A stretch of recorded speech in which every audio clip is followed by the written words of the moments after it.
করেছি নির্বাচনের দিনে একই দিনে আরেকটা ব্যালটের মাধ্যমে গণভোটের সেই রায়টা নেওয়া যাবে, যে এই সংস্কারের মধ্যে ঐক্যমত্য কমিশনের কাছে আমরা যারা প্রতিশ্রুতিবদ্ধ হয়েছে সকল রাজনৈতিক দল, সেই প্রতিশ্রুতির পক্ষে জনগণ আছে কিনা, সেই সনদের পক্ষে জনগণ আছে কিনা, হ্যাঁ অথবা না বলুন।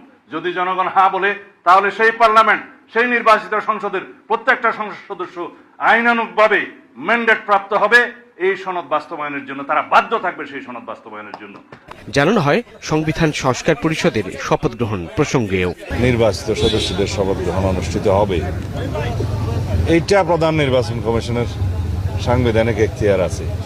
এর বাইরে কি বললেন, সংবিধান সংস্কার পরিষদ, এটা যদি কনস্টিটিউশনে ধারণ করা হয়, সেই মর্মে অ্যামেন্ডমেন্ট হয় এবং সেই শপথ পরিচালনার জন্য সংবিধানের তৃতীয় তফসিলে ফরম হয়, কে শপথ পাঠ করাবেন সেটা নির্ধারিত হয়, এতগুলো হয়ের পরে তারপরে হলে হতে পারে।